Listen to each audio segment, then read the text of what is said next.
White Salbonani, hello everyone. We're really looking forward to Solam's workshop today. I particularly, some of my things I'm very interested in bringing together graphic novels and video and documentary filmmaking into architecture. I'm the coordinator of the collaboration that is the Global Studio in the RAIC Center for Architecture at Athabasca University in Canada, or Turtle Island. I'm also a co-founder with Tabang Nkwanyana of an experimental creative collaborative 1955 in Kliptown, Soweto, South Africa, or Azania. Both projects occupy the intersection of dialogue and action in the broad realms of the built environment. They work towards decolonizing our minds and shifting our relationships to the land, the materials we use, and the structures and systems we design. Both projects live where institutions teach dominant European canons and colonial histories, and in provinces deeply rooted in the ongoing economies of natural resource extraction. We are working on these social and planetary injustices through listening, reflection, creativity, advocacy, and systemic change, but we have a long way to go. I understand that for some listening, the following statement may be heard as part of a land protocol, and for others like myself as a settler, it is an acknowledgement of past and present colonialisms on the land and people of the landscapes I inhabit. It is not a transactional statement to make peace and perpetuate the status quo. It is a living document and a statement of action. I live in a house built from pine extracted from the forests on the land of the Salish region of Turtle Island, today known as the interior British Columbia in Canada, within the colonized political boundaries of Canada. This small house's modernist design is rooted in legacies of European philosophy. Its form sits in contrast to a nearby circular pit that is being reabsorbed by the forest, a visual echo of a kukuli or roundhouse common to the Secwepemc Chin before the erasure of colonialism.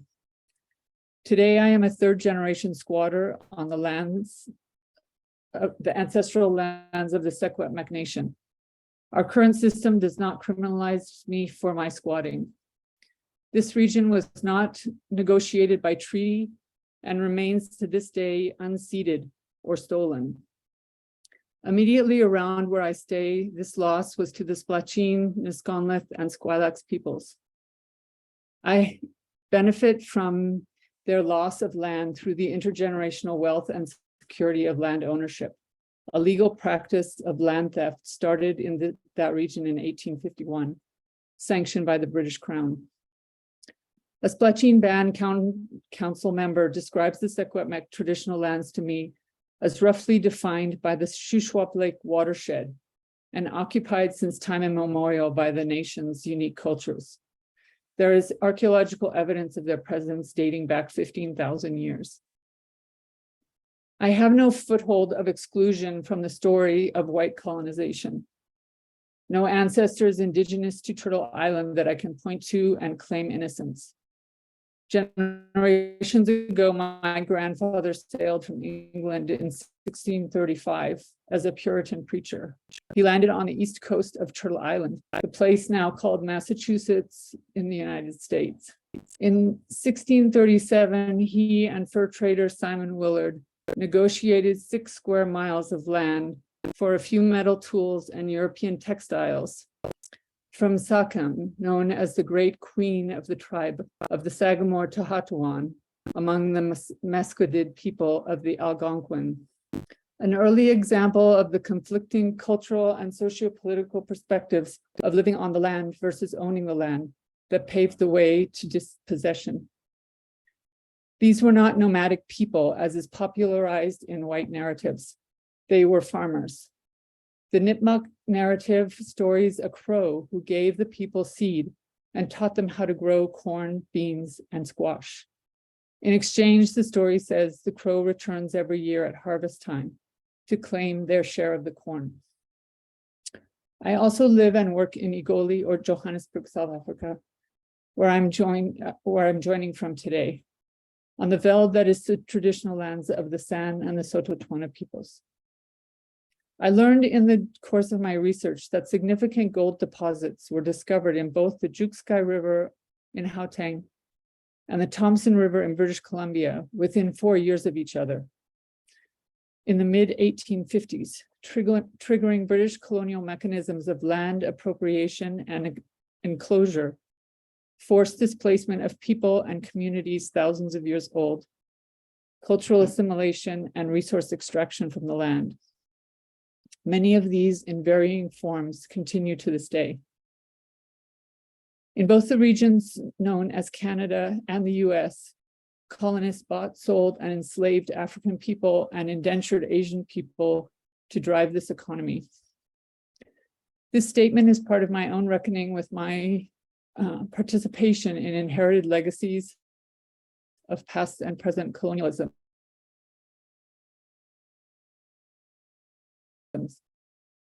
As I grapple to rehumanize my mind and way of walking in the world, in non-hierarchical relationship from the Splachine and others of the unique cultures across Turtle Island in my journey towards cultural humility, Kuksjam, or thank you. And my friends in Joburg have taught me a lot about my own white privilege and impact of my white body in space, and pushed me to richer ways of seeing and of the unseen around us. Thank you for these teachings. To the ancestors and beings of the landscapes I inhabit, I commit to contribute in my roles as a designer and educator to ongoing actions toward living in right relations in the defense of the land, rocks, water, and creatures with fins, legs, and wings. And as an activist, to keep asking the question, what is decolonization? To decentering myself, to making space for and respecting as unique and equal other perspectives, to listening, to breaking and eroding white social contracts that keep the power structures of white supremacy in place, and to remaining humble so that in my own arrogance, I don't simply reframe more palatable colonialisms. I'd like to hold a space for just a moment to think about and honor the reality of what this statement means and challenges us to act on.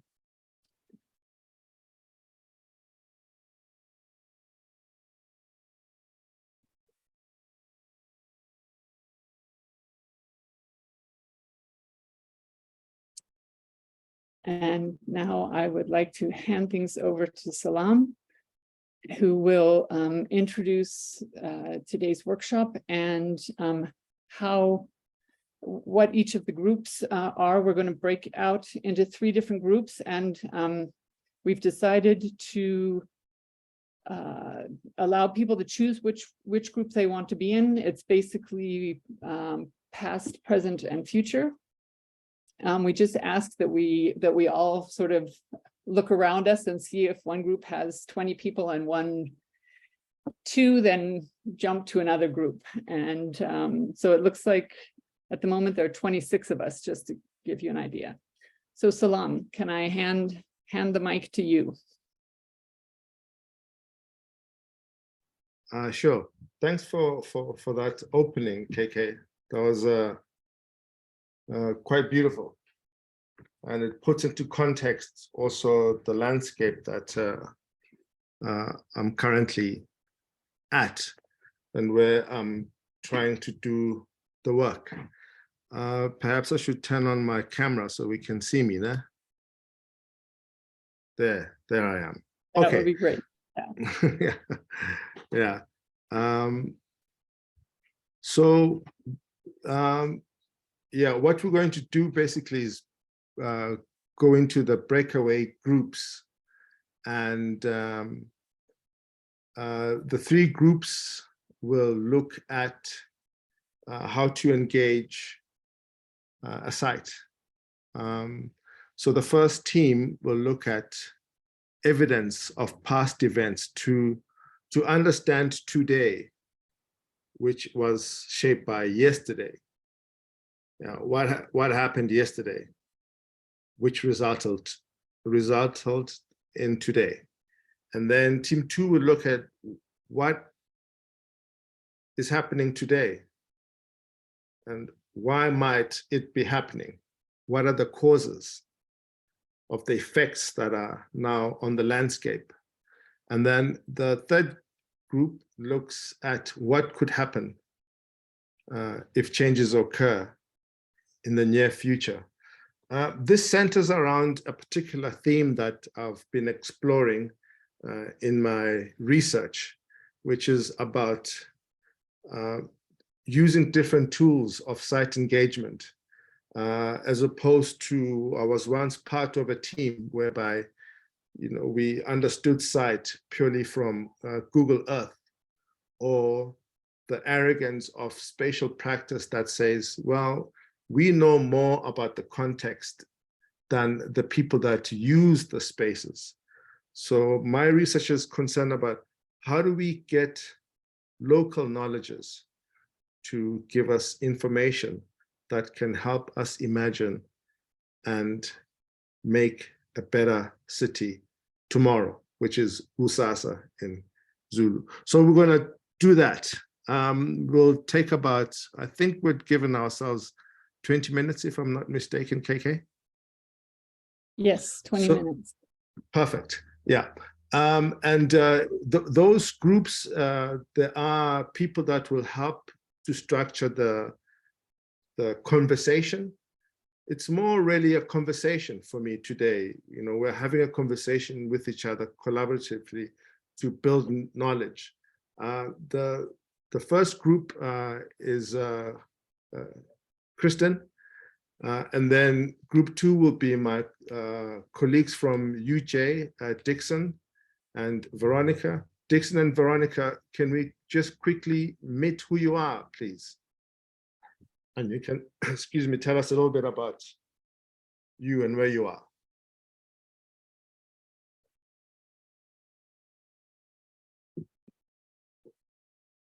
There you are.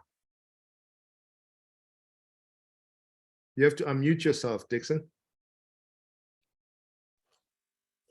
So my name is Dixon J. I'm a lecturer at the Graduate School of Architecture. And I lead a studio with Veronica, who is also here.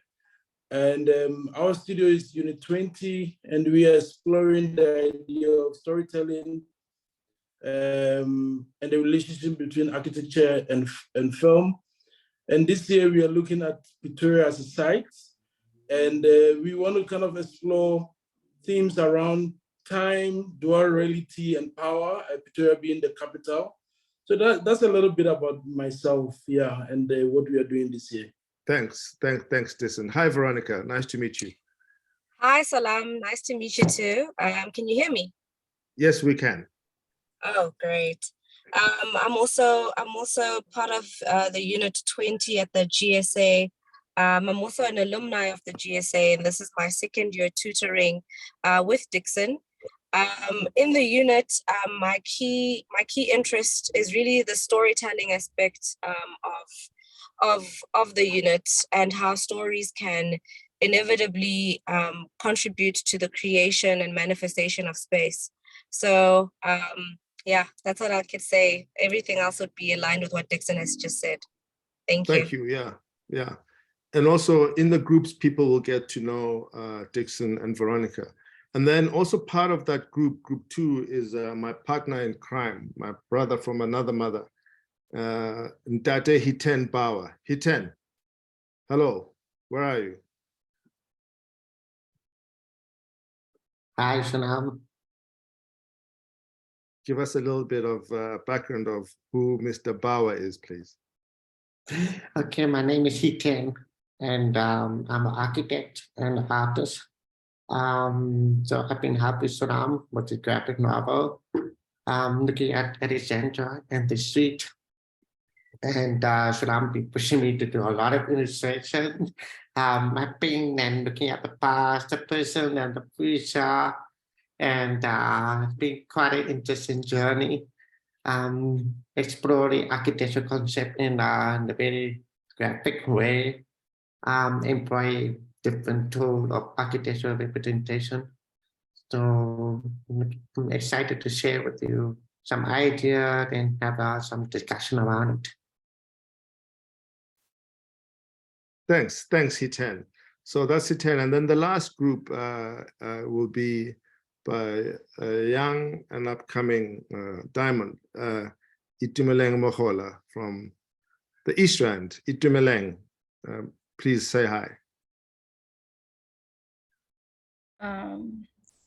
Hi, everyone. Yeah, it's great to be here. So my name is Itumeleng Mkhabela, and I am a master's student actually in urban design. I'm a VITC. And yeah, I'm actually happy to be here. I don't like to mention much, but yeah. Great. So those are the coordinators then of the different groups, and through them they'll collate the voices of what the groups say, and after the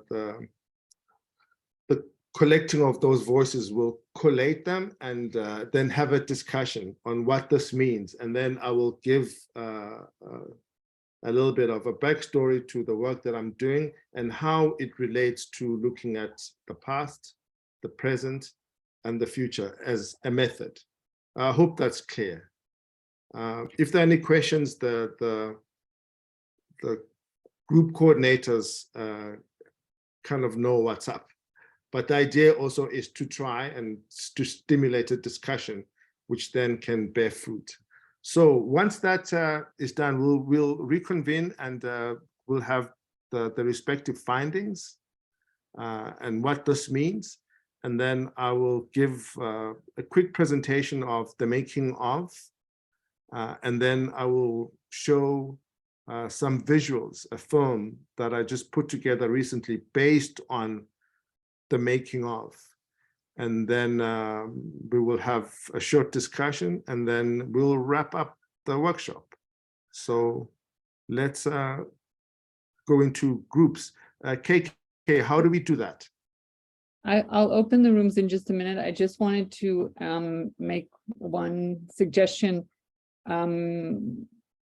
There are, I don't know if I put the link to the mural board in the chat for anyone who doesn't have it, and there's no password or anything, and just so everyone knows, there's quite a few resources on there, and we keep these mural boards, so anytime in the future you can go and look at it, but also you'll see the 3 groups there, and there's one sticky under each to just kind of color coordinate the groups so that we know the comments. But rather than having the coordinator write things down and so on, if people want to just grab a sticky and write it and stick it there, so that way we capture the discussion, and it's not sort of one person madly trying to write while and listen and all those things at the same time. So if you haven't used Miro before, you just grab the sticky from the choices on the left and just start typing on it, and it will record it. So, okay, I will open the rooms, and Solam, did you want to be assigned to any of them, or are you going to just jump around? You're muted, Solam. You're muted. Yeah, I'll just float around in the different groups. Sorry about that. Just to be clear, people can talk in the groups with voices orally? Yes. Yep. Okay. All right. Just like we're talking now, it'll be the same. And hopefully it all works well. It's supposed to be unassigned, and you can just join a group. So we'll see how. By clicking on the mirror board, are people already in some groups? Let me just join something here. Let's see.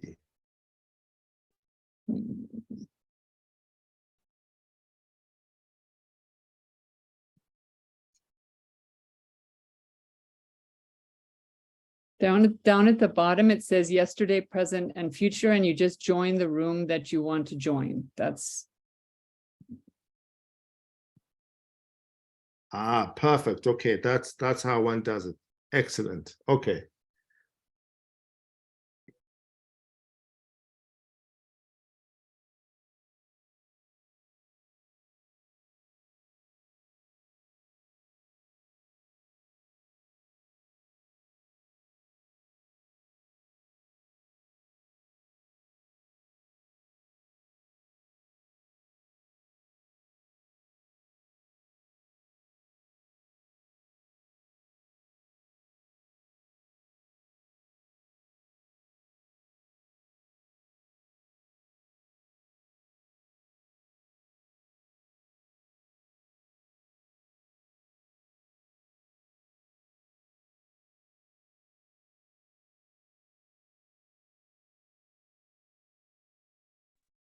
Are people finding the way to the rooms okay? We can assign people. We just thought it would be nice to let you choose, but if you click on breakout rooms along the bottom choices and then scroll to the bottom, you'll see yesterday, present, and future. And you just click on the join button, and that's how you should be able to get into one of the rooms.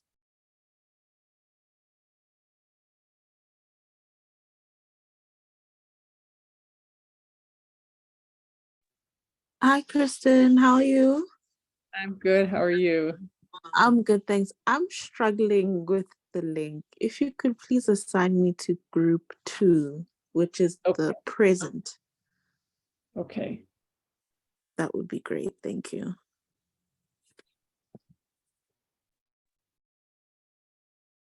Hello. Kristen, I think I'll also request the same. I'm also struggling to, and this is Dixon, if you can also assign me to group 2. Yeah. Thank you. Maybe self-choice isn't going to work very well. I'm also not finding my way, but I would go to past. Okay, if you can just give me your name, I am as you Nadine. ask, then it makes it. Yeah, Nadine. Yeah, Hi, Kristen, Nadine, I'm how are having you? the same trouble. Let's learn. Okay, and Nadine, you said you wanted to go to room 2. To the past. I don't know which one is which. Okay. And Lone, where did you want to go? I don't really mind. Where are people needed? I guess Put past loan is- in group 3, please. Okay. So Lone, you're going to the future, just so you know where you're headed. Yay. Okay. I see a lot of people are still in the main room. Shall I just start assigning people then? Yeah, please do, because That I seems need to very be assigned colonial for me somewhere as to well. assign people, so I was hoping we could do it the other way, but we'll do it this way. Yeah, just assign me to any group and I'll see. Okay.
Hello?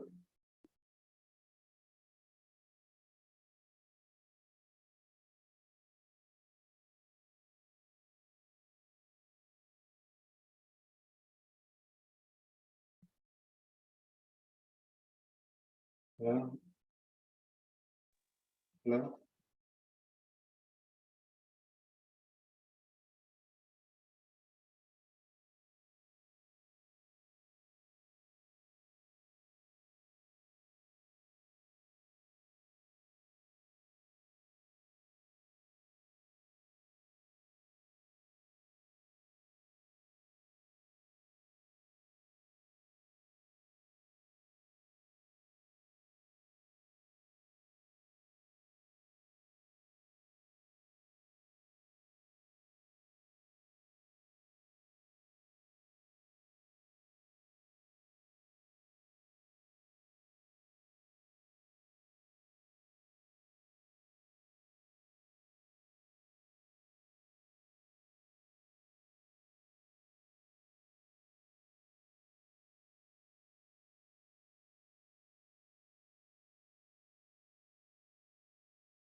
What group is this now? Are we in the This is main? the main room. Okay, but it's think also this is the main group one. 1. It's only us because she hasn't closed the other groups, correct? Yeah, perhaps, yeah, it's just still closing out. Okay. Thanks for your observations. Really appreciate it.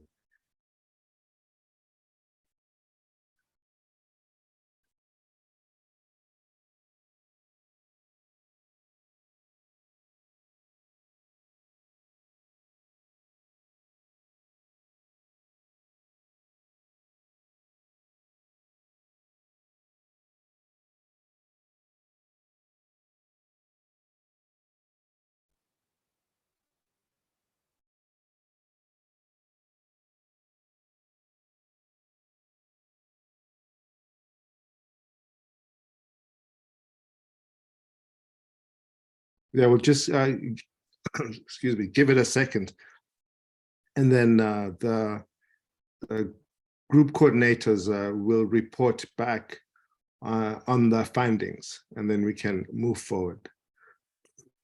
KK, whenever you're ready, we'll start with you, and then go to Hiten, Dixon, and Veronica, and then we'll end with Itumeleng.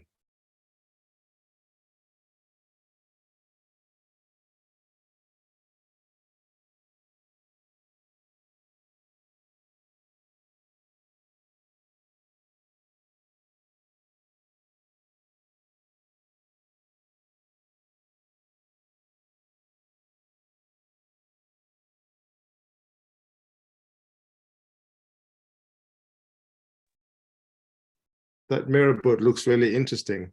I guess group 1, we didn't put anything on our board, right?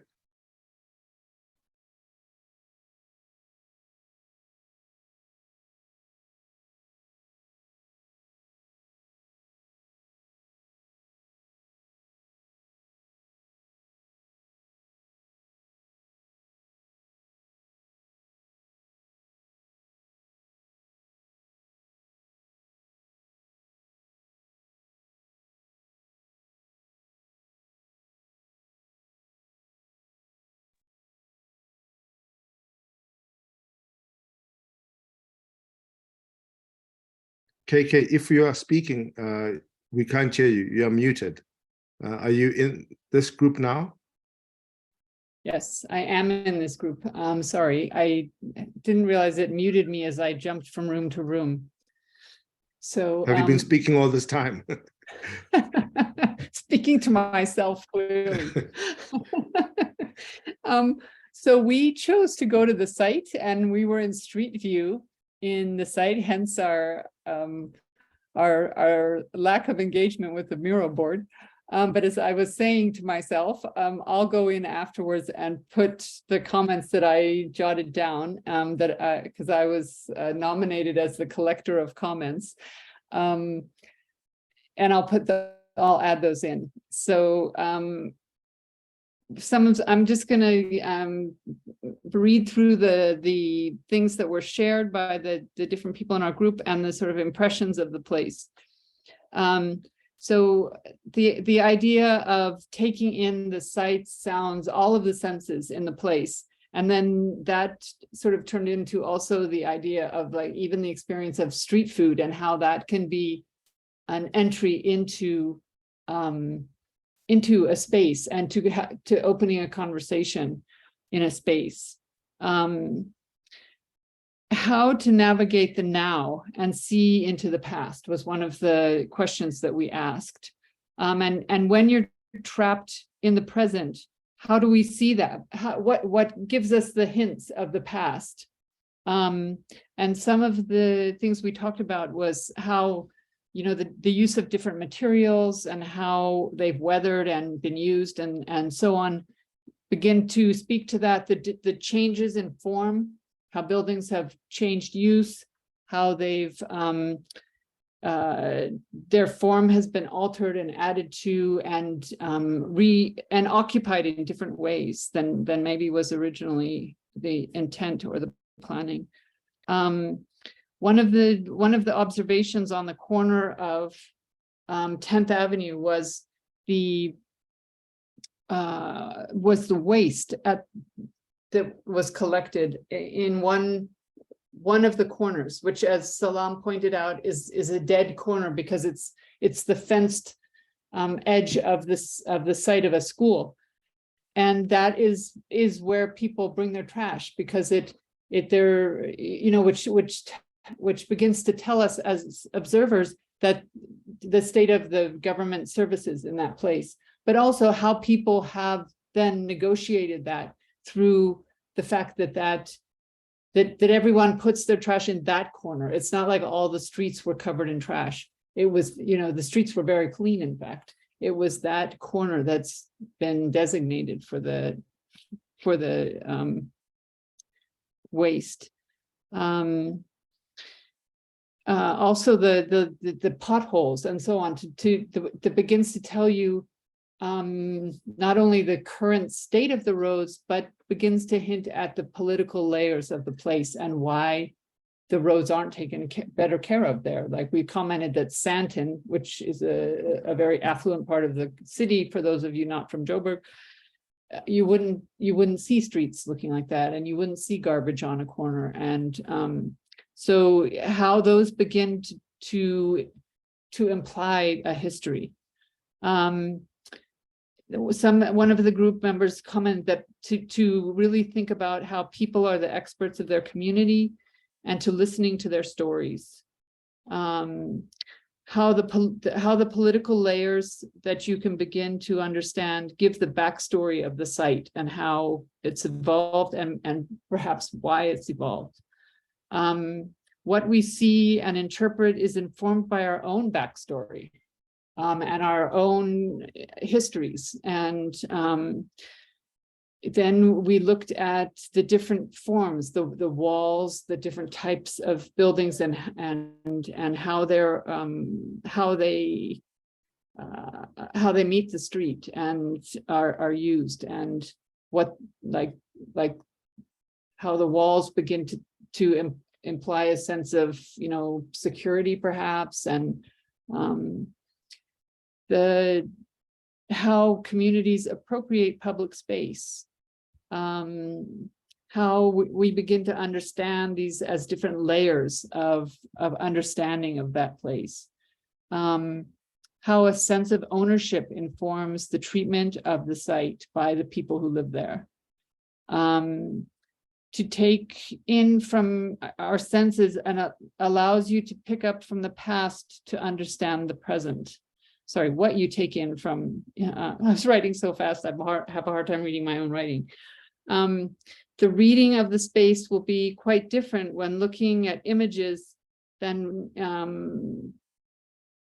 that can then be built on as one actually visits the site. And so we talked a bit about the importance of actually visiting a site as opposed to just looking at it through Google and Street View and so on.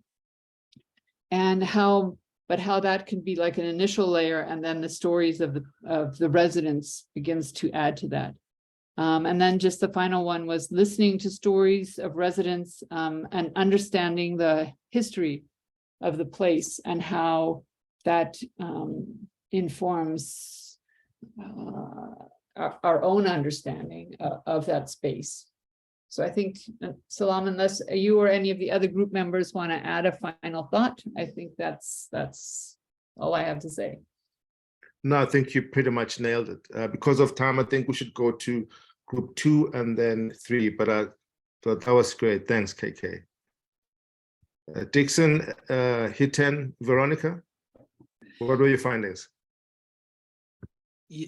Yes, can I start? I think I will start from actually continuing from what you just ended off. The fact that the lived experience of the present experience cannot be separated from different timelines. The present experience is influenced by the past, or something that we spoke about.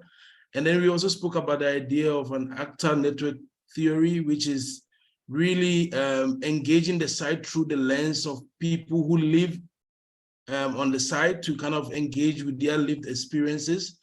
But then the question was then whose experiences, you know, are you being selective? And then Veronica kind of also spoke about, went a bit deeper into the idea of the actor-nectar theory, where you actually engage the site through like a community first, and then you break into different kind of actors. And also the fact that the daily experience is not really just about the physical characteristics of the site, but also the social, cultural issues that exist on the site. So things like food was things that we spoke about, things like the smell, the taste of these places are also things that we spoke about. And also to be objective as well, to engage with multiple voices, was also something that we spoke about. A couple of things that we wrote here. And also like the idea that when you begin to engage with different experiences, it almost kind of help us to also kind of put away our biases and understand the experts of the site, as Liz Ogbu put it, that the people of the site are the citizen experts. They know the site and they know their experiences. And so it's important to kind of engage them from that level. I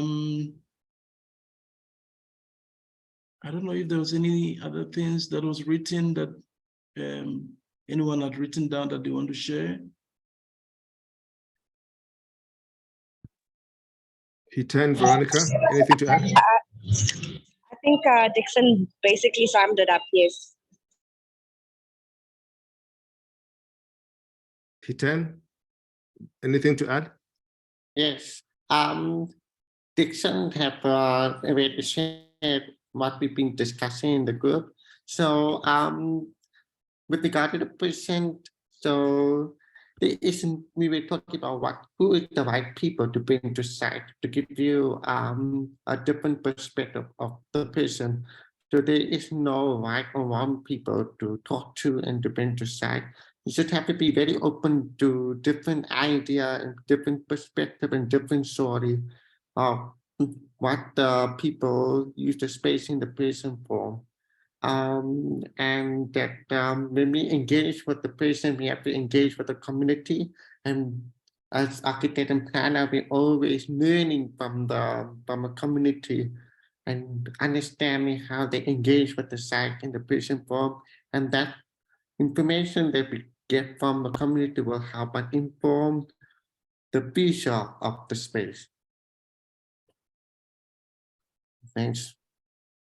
Beautiful. Itumeleng, what's happening in the future?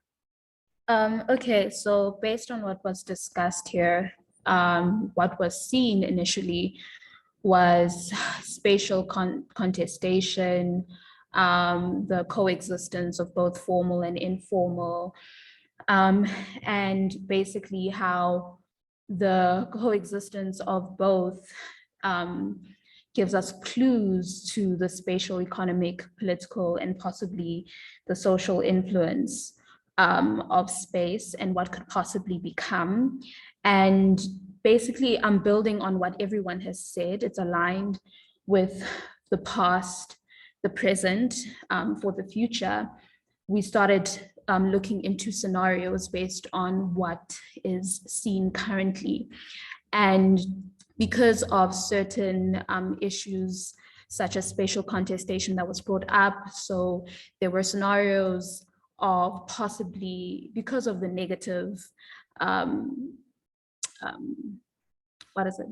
negative that comes with spatial contestation, the possibility of demolishing the present. You know, that's one extreme. The possibility of adopting new models, the right to the space as well.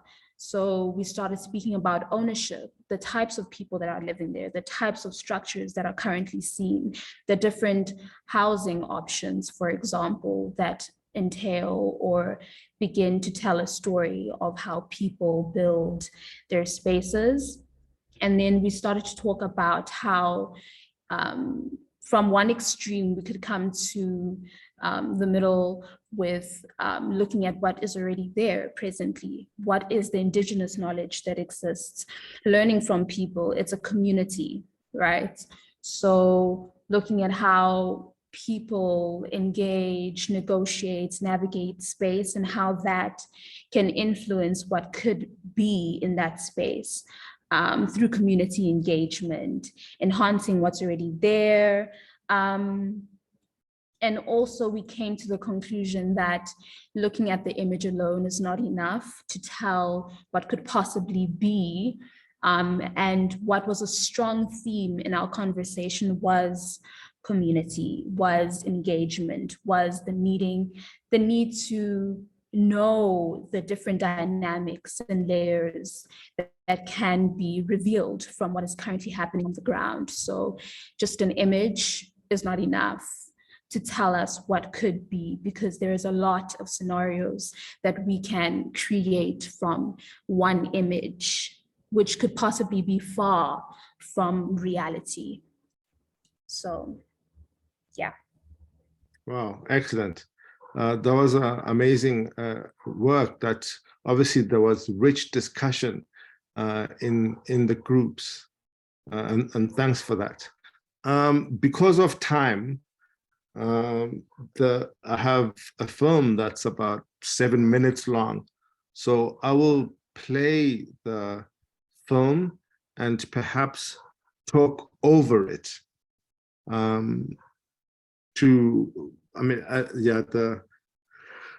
Just to give maybe like a sense of what my research entailed and how we got to this point. KK, is that okay? That sounds great. All right, the film might lag. Let me just share my screen. It might lag, but I'll make the film available on the mirror board at some point. People can revisit it. KK, just tell me if it's playing. Né? It's still saying starting to share. And also just to say, Solam, almost all of our good Global Studio lectures and workshops run over time. So don't stress about, This is not anything new. Exactly. And I have put the Miro board link in the chat again. Okay. Okay, it's up and running. All right, let me play and see if anything happens. Just tell me if anything is happening.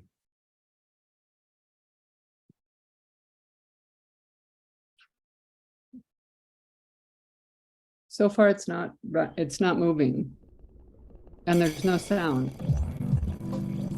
Okay, now it's going.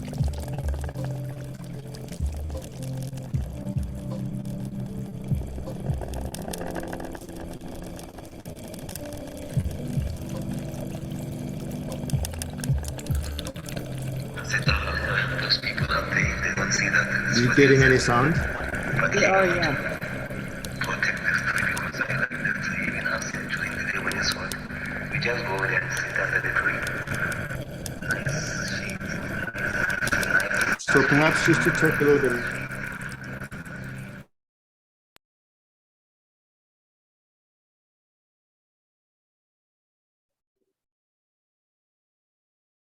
Okay, Solam, we're not hearing you now.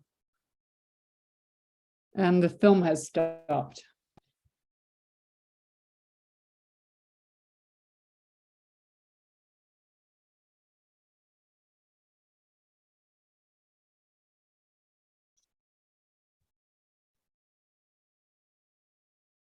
I think I lost connection. Is that correct? It seemed like that, yeah. And you're no longer sharing the screen. Okay. All right. I'll make the film available on the site. But just to give a brief description because of time. So some of the findings that groups found.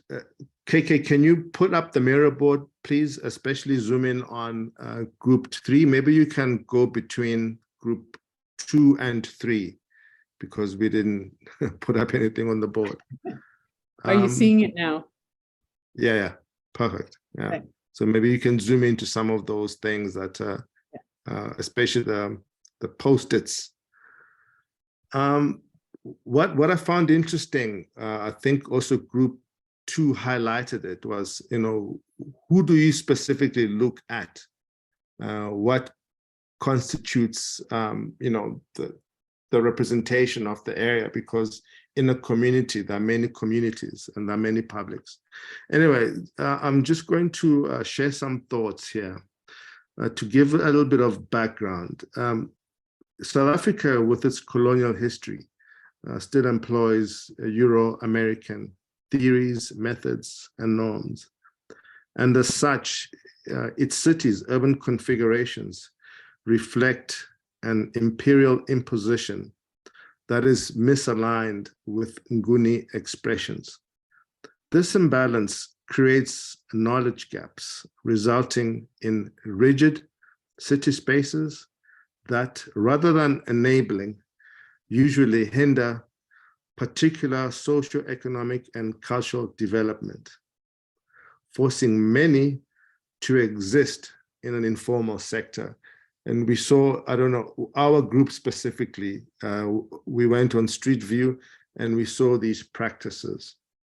Now, in the research, I termed this informal sector the twilight zone, because informality straddles an undefined area that is unregulated by the state and occurs in areas not professionally designed for micro enterprises, like the guy sitting underneath the umbrella. However, these spaces provide an essential means of economic participation with a livelihood, agency, and survival characterized by innovation, adaptability, and flexibility. And trading occurs in challenging conditions, often in breach of city bylaws. The twilight zone, in my research, established a unit of analysis, field application, and it became its theoretical aim. So, in South Africa, the term informal is a contentious composite that means different things to different people. To a substantial extent, Johannesburg's informality is socially accepted despite nuances of negativity. Therefore, it can be considered a conflict between perceived modernity and outmoded tradition. My research, called urban scripting, it sees informality as a twilight sector that covers a spectrum of socio-economic production modes, condition, and constantly adapting entrepreneurship. And I use a process called enframing, which basically engages voices from the others, the subaltern, to center the twilight, to center the twilight's narrative base and theme. And the graphic novel, Alexandra, A Backstory, its panels, those square things that are found in there, demonstrate this path. It's forming an epistemological site, and I use what's called an enframing system. I think it's borrowed from Heidegger, actually. Yeah, Heidegger. Anyway, it's a system of frames, panels, gutters, and grids that operate as a thinking and a communicating modality. And framing forms a creative device, excuse me, and ontological praxis for analyzing, conceptualizing, realizing, and theorizing particular street phenomena and emergent city features. Merging an activity street, oral story, and cinematic sites configures an urban composite explored to apprehend new spatial and temporal realities. In making the frame or the panel presents insight to others' way of life. So here, Braniki on the left is telling the background of Johannesburg, how it went from basically a veld and gold was discovered. So in group one, we were struggling to find how do we go back in time.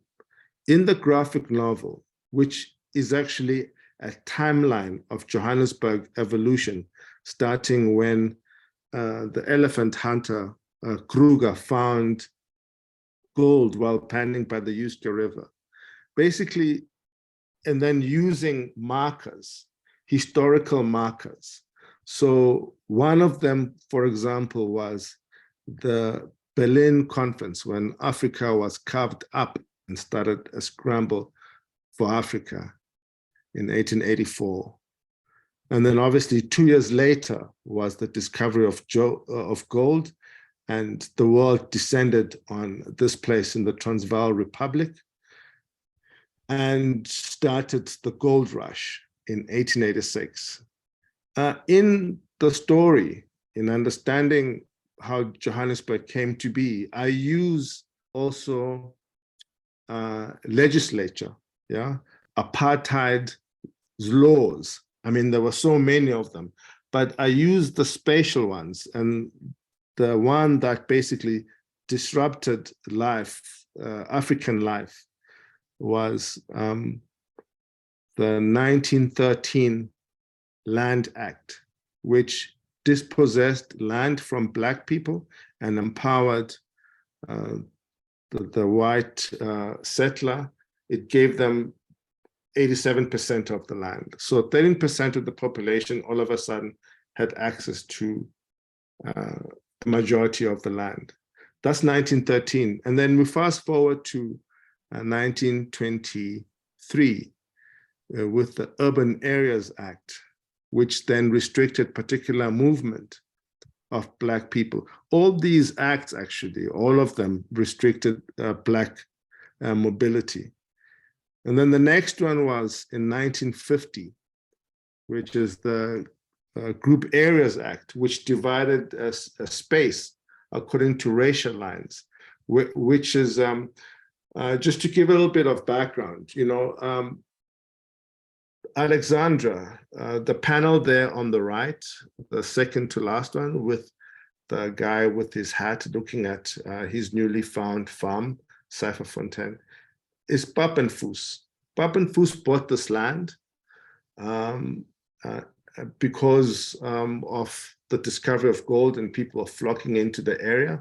It's 25 clicks from downtown Johannesburg, where the about 25 kilometers from the first gold site in Langlaagte. At the time, it was considered too far out, so he carved it up, subdivided it, and tried to sell it off to white people. Nobody bought it. It was in the outskirts. People wanted to be closer to the gold, to the mines, to the gold reef. You can see the image on the left, the triangle, and then that dotted line with the X marks the spot. But that triangle is the leftover land, which basically became Johannesburg, surrounded by 3 farms: Braamfontein to its west, Dofontein to its east, and Terfontein to its south. And then that angular road that kind of like at the tip of the triangle that goes away from it towards the west, that was subdividing 2 farms and became basically a servitude and became Louis Botha, which then linked up to Alexandra. So those laws, that legal system, in there I also throw in the Bantu Education Act, or basically moments that highlight particular things, but it's going back is is signposted by legal laws. And the last one then is the repeal of all those apartheid laws in 1990, which then gave way to the birth of the democratic and people could vote in 1994. The 1994 as were the elections. But why I went on this journey, and I was telling group one, was that when I was mapping Alexandra and Orange Grove at the time in 2017, when I did the field work, was if I showed someone what was at the time, somebody would ask, but why is it like this? Why does it appear like this? And the timeline, these signposts from 1884, 1886, and then 1913, then start to give clues as to why the landscape is the way it is today. For example, why Alexandra is a place that is contested in such a way, and why the city of Johannesburg looks the way it is today. And then, so that is a process of looking back. And then today, how did I deal with today? Was that I went to the twilight zone and said, who are these actors that are making or eking out a means of survival by the side of the road? And it was those characters, those faces that then gave then the reality of today, the lived experience, the people that are trading by the side of the road. And their stories then gave the present it is. So it's basically people that use the street as a means of survival on a daily basis. What's interesting is that I met them in 2017 and 2023, about 3 days ago, one of them gave me a call and is still trying to survive through means of that intelligence, that entrepreneurial intelligence that started, that they had to make do given the limited resources that were imposed by a particular system of not their doing. So that is present. And then the future, I'm sort of like rushing through this now. The future is how they appropriate spaces. Yeah, you'll see in the graphic novel, for example, it's all there. If you go street view, for example, I was amazed. I haven't been to Alex for some time now, I think over 8 months, but the street view, I was amazed at how much it's transforming in such a short space of time.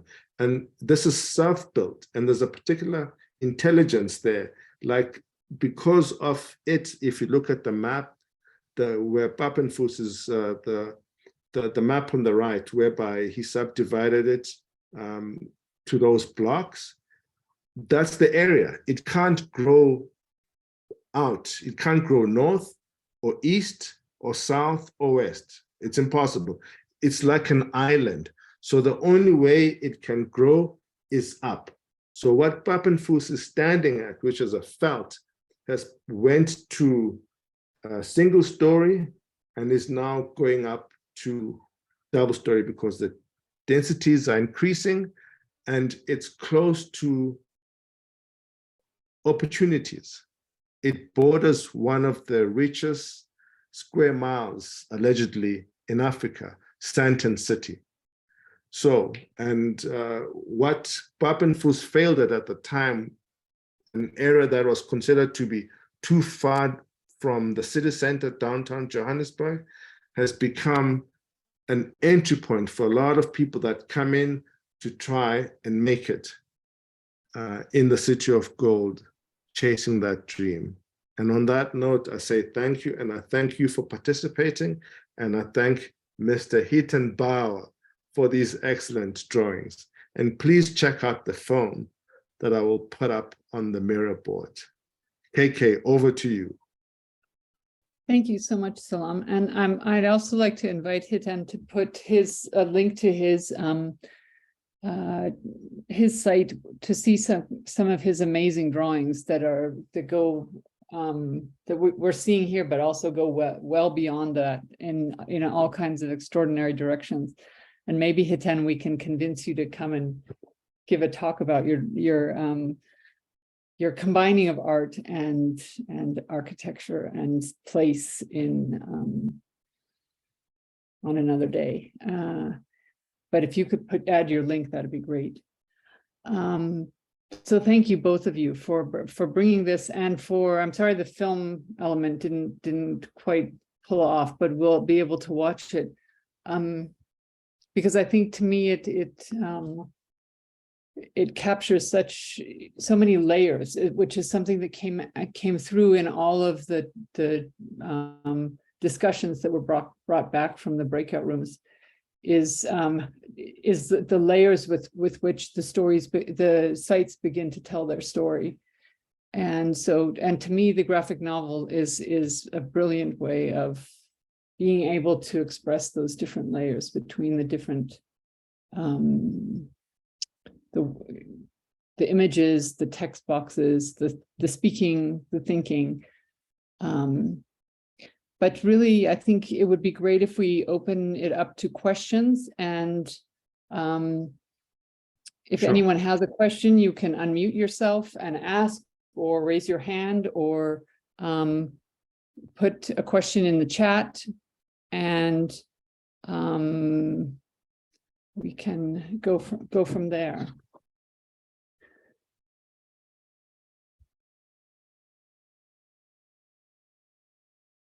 I could start, Solam, by asking you if you think, because you and I have talked about this graphic novel almost from its inception, and if you have found over the course of doing the project, has it captured the place in the way that you sort of thought it would, and in ways that you didn't even imagine at the start? And gone beyond that, yeah. It's become the project of urban scripting. It's audiovisual storytelling, and it's created basically products then that can move through the world in various formats, like, for example, the graphic novel. How it came about also was, when mapping space, and I think it was Margot that said this, we go then observe, right? You see in the film that a lot of drawings was done in situ, sort of capturing moments, because a camera can also be intrusive. How do you photograph? Who do you photograph? When do you photograph? So it took me a long time. It took me almost, I think, 3 months to be able to photograph people. I just walked up and down the street and I met people, and only after a particular time did I feel comfortable enough to photograph them and for them to allow me to photograph. Like Braniki, the first panel image there is a picture, then that became a motion picture, and him standing beneath the tree was a photograph that I took of him standing there. Anyway, the drawings of in situ, or trying to understand the mappings in architecture, they're so beautiful, but then they just end up as kind of sketches lying there on the floor. And I thought, why not use these sketches as a way of making knowledge, of understanding something? And that's how the graphic novel really was born, through the beautiful drawings that are just done on site visits, and they became something else. Thanks, KK. I hope I answered your question. You did, yes. And we have a couple of people with their hands up. Mapita, do you want to unmute yourself and ask your question? Of course. Thank you for the floor. And thank you for this experience. It was quite insightful in a lot of things. I was in the group which was addressing the present. And why I was very fascinated about that group and what we discussed was, who are we asking to tell the story of the site, which was very prominent in my thought process. It's how we understanding the site. And from an architectural standpoint, a lot of the times we go there with our biases and we want to play God and we want to, we know what the people need, but in truth, it's the people that are speaking of their experiences that are then entrusting us with our abilities to better articulate that in however we deem as fit. What I like about what Solam has discussed now is also approaching a site with sensitivity. These are people and people's lives that are at play here. It's not going to sites and taking your photos and having an experience where you go back and then, I had this experience in Soweto, I had this food and this, there's a sensitivity that comes with investigating an area and a community. My question in particular is, with the method of documenting through film, which I find is very potent in being able to articulate an experience that can infiltrate a lot of how could I put it, audiences. In documenting this experience, you're able to articulate it to a lot of audiences. And I don't want to get derailed. Part of that, which I think is important, is it starts to become a documentation of what's actually happening and not this glamorized social media perspective of what we think the streets are. My question then is, how do we use this powerful tool to benefit the people? Thank you. Excellent question. Does anybody have any ideas who would like to offer an answer? I have my own theories about it, and it's something that I explored in the research, but is there anyone else here who would like to offer an answer? KK, you just have to look for hands up or something, because I can't see anything except Pranit. I've got an eye on the hands up, and cool. I'm just going to jump in there and say, to me, one thing that I have found is it can become a useful archive of places that don't get archived. In my experience in Kliptown, for example, over the last 10 years, is how that's actually come to be very useful for people there to be able to build an argument, for example, to the city about the state of drainage or roads or streets or infrastructure or that otherwise isn't documented, in the way that other parts of the city are documented. But I don't want to talk too much, so I'm going to stop there. Anyone else offer? William?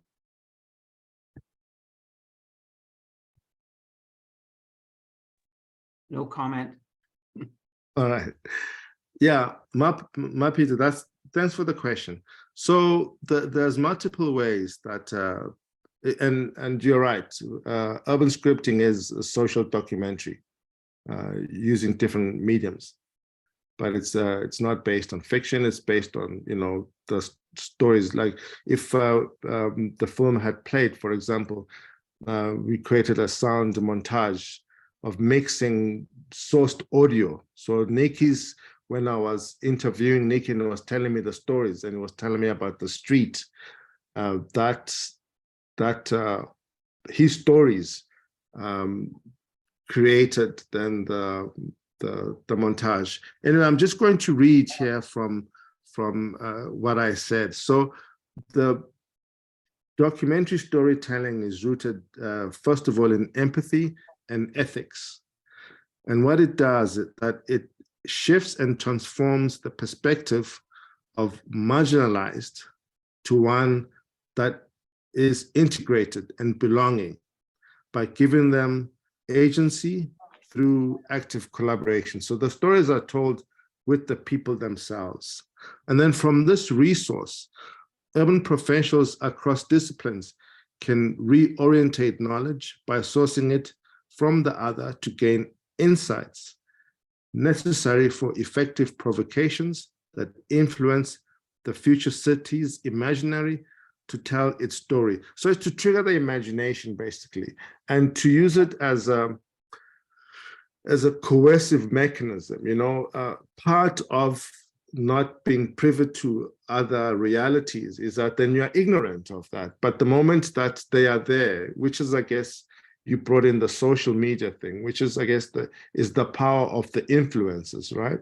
Is that they can reach a lot, but there, of course, it's to sell particular things. It's based on consumerism. But the social documentary here, just to continue. So the aim is to use honest storytelling as a counter story to colonial hubris, epistemology, and pedagogy that improves the translation of locally grounded research by demonstrating expanded and alternative site appraisal methods.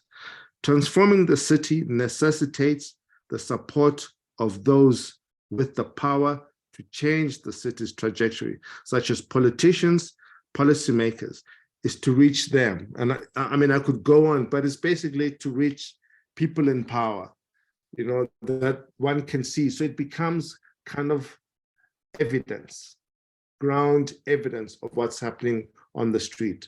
Does that answer your question, Muppet? It definitely does. Just to piggyback on what you're saying, because it is quite a powerful tool. And part of what we were discussing in the group was the continuation of such research, which is the most important part of initiating these conversations within the community.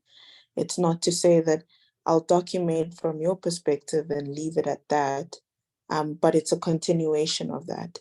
And in that, like you're saying, is building evidence. But there's so many ways that this could go about. And I think the fear that I have, and maybe I'm projecting, is it could be used in a way that does not assist the cause of empowering people. And is there some form of regulation when it comes to that? I would not know, because like any documentary, there are biases that come with that. But I think it's beautiful work, and I think it's important work that needs to be done, because we then further understand what's going on the ground. So thank you for that. Sure. Just lastly, I think once you have ethics and empathy, it's okay. But yeah, anything, knowledge is power. Anything can be used for nefarious reasons, and that's the unfortunately, as in the special discipline, we come already with power. We come with resources. We come with many things. So it's to have the ethics behind any move that you make. KK, anything to add, or Lone? I know Lone is. I think Lone is, and then Dixon have questions. So maybe we can move on to Lone. Do you want to unmute yourself and share your question? So Solam, you and I know just how wrong the conventional approaches can go. So having experienced that out in Alex in particular. Yes. So I mean, sorry, I'm giggling because we had an interesting drive out. But anyway, so I mean, I'm really happy to see, and how those early discussions of how to go about this have sort of evolved into this methodology of yours, and it's really, really inspiring to see. And you know, I mean, I agree with, you know, what you said about its power and everything. So, but my question then is, how have the people you've worked with in Alex responded to the book? Great question. So the book is still in production. That's just a mock-up. But what we had was part of the process with especially the films. We went then to Braniki's place and had a screening event one very cold night in winter in his place. And you know, about 50 to 60 people showed up that night when we screened the film. What it did, and I found this amazing, was after the screening, a group of young men came to me and said, wow, I never thought that street work could be so dignified. Now I have to change my mindset. I used to think that street traders are lesser than. Now I see that I could also become a street trader, that there's nothing wrong with it. So the film basically just normalized what is already happening. And that for me was very powerful. Very interesting, yeah. It gave them dignity, like especially young men who were there, I mean, they had their CVs ready to give them to us, you know, as the team. But after the screening, they were like, wow, that has given me the impetus to then also try and make something for myself, that I don't have to wait for handouts or find what's called a formal job. I can rely on my creativity to make something. It kind of gives value to the everyday, yeah. Yes, that's basically what it does. And because, yeah, we just showed basically the Twilight Zone and its operation and made it just normal. Great. And it's, especially Braniki, it's given Braniki the confidence to continue to do what he does. And then also, I mean, before he was kind of operating illegally, but through intersecting with other professionals, we've tried to legalize his space. That then it's just basically given him the confidence to continue, because he's not engaging in human trafficking, but he's just making a plan by offering food and drink, entertainment to people. Yeah. Yeah. Thanks. Sure. Thanks for the question. Dixon, It's in the, yeah. Yes. Sorry, go ahead. There's a quick one. Thank you so much. I mean, this is really exciting. I mean, our group, we kept having really interesting conversations, and also for you to take us through the makings of these graphic novels, I think is really fantastic. You know, when you spoke about the framing and the idea of the graphic novel, which sometimes, I mean, in this case is used as a documentary kind of process and tool. I was wondering, I mean, to some of the students that are here, maybe if you can shed light on the possibility of the graphic novel as a tool beyond just the past and the present, but also as a tool to kind of speculate on the future. So if you were to kind of take this project from it being just a documentary process to a propositional, do you think that the graphic novel could still be a tool that the students could use, some of the students that are here? And because I think it's a very powerful tool in terms of storytelling, you know, so yeah, could it be also propositional? Could it speculate? Do you think it will be as powerful as a documentary tool? Thanks for that, Dixon.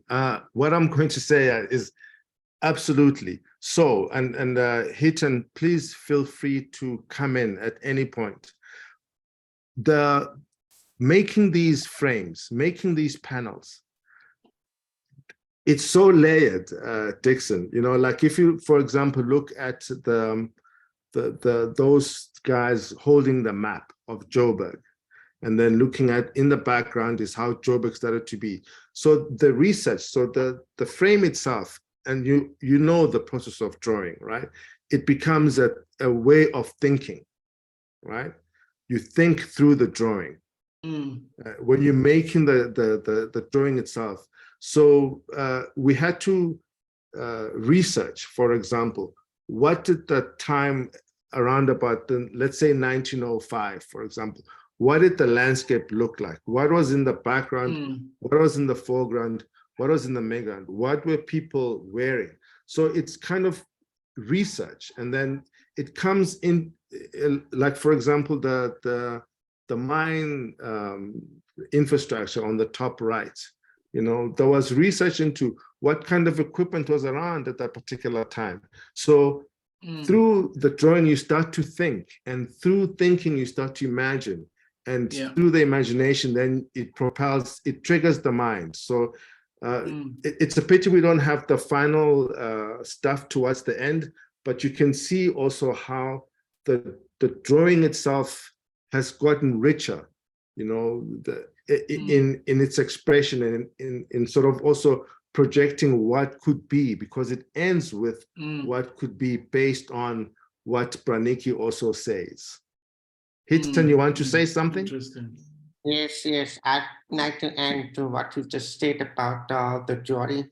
So for the graphic novel, what we're doing is we're not redrawing the historical photo. So we use the historical photo as a reference image to help us create a new image, a competent image of what the past looked like, what the person looked like, what the future could look like.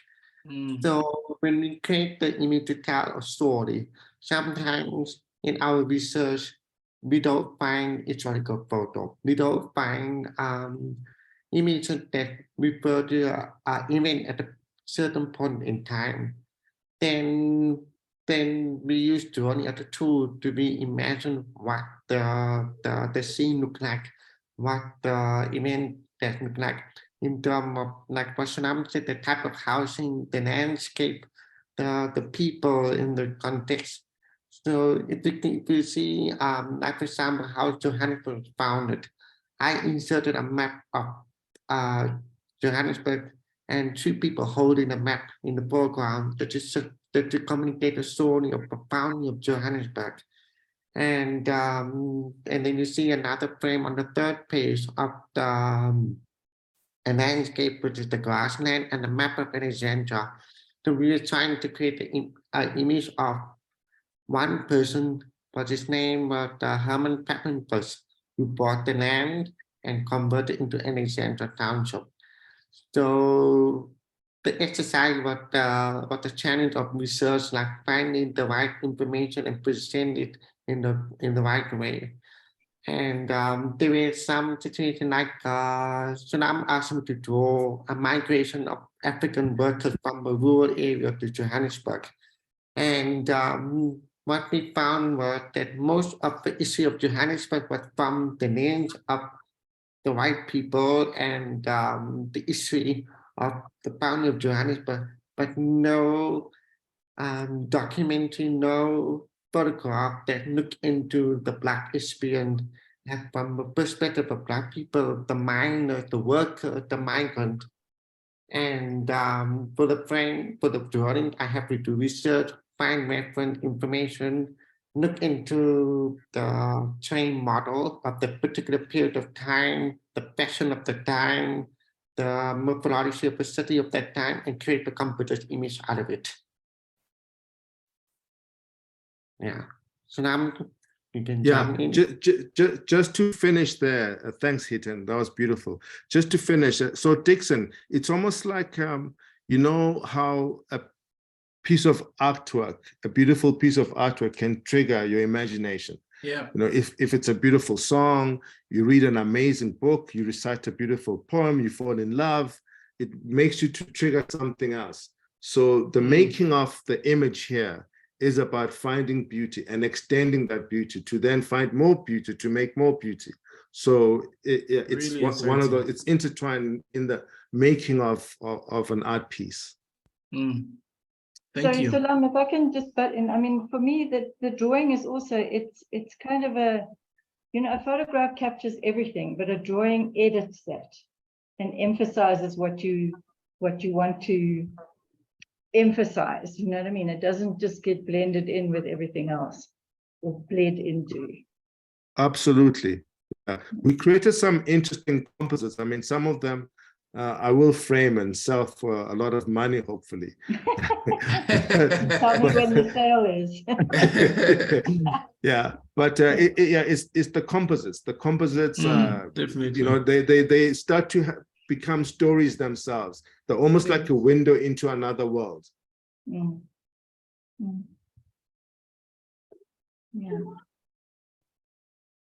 KK, how are we doing for time? Did KK leave? Don't think so. He's still looking at her screen. Yeah, Dixon, I think this is fantastic inspiration for Unit 20. No, definitely. I'm very excited. I think this is really fantastic. We will look for the video, the film to watch. I think this is, and we're really looking forward, Solam, to engage as the year moves on. I think this is really exciting work. That we definitely have a lot to draw from. Yeah. Yeah, and you're lucky, Dixon, because I can bring the physical work there and I can show it to you. I don't have to like stream it and be subject to connectivity issues. But yeah, you'll see on the 13th, I'll be able to show you some better graphics and hopefully to trigger the imagination of your students before they go to Pretoria. Yeah, thank you. Sure. Yeah, KK, I would like to eat something now, if it's okay with you. Is it okay to say goodbye, or how do we wrap this up? Sorry, Solam, my internet had failed, so I missed the last like 5 minutes or so. You probably saw the mural board leave. I wanted to just share the graphic novels that we've put on the mural board, one of which is the PDF, so you can look and read through it.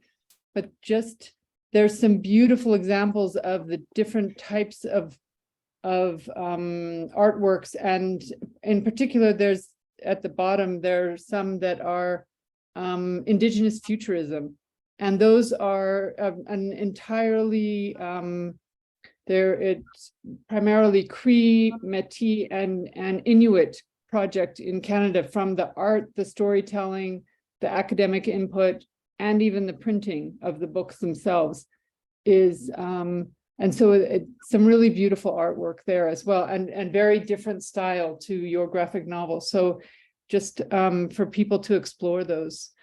And yes, we can wrap up by just saying thank you very much to everybody for their inputs today, because these workshops are always, you know, such a success when they when people participate and actively.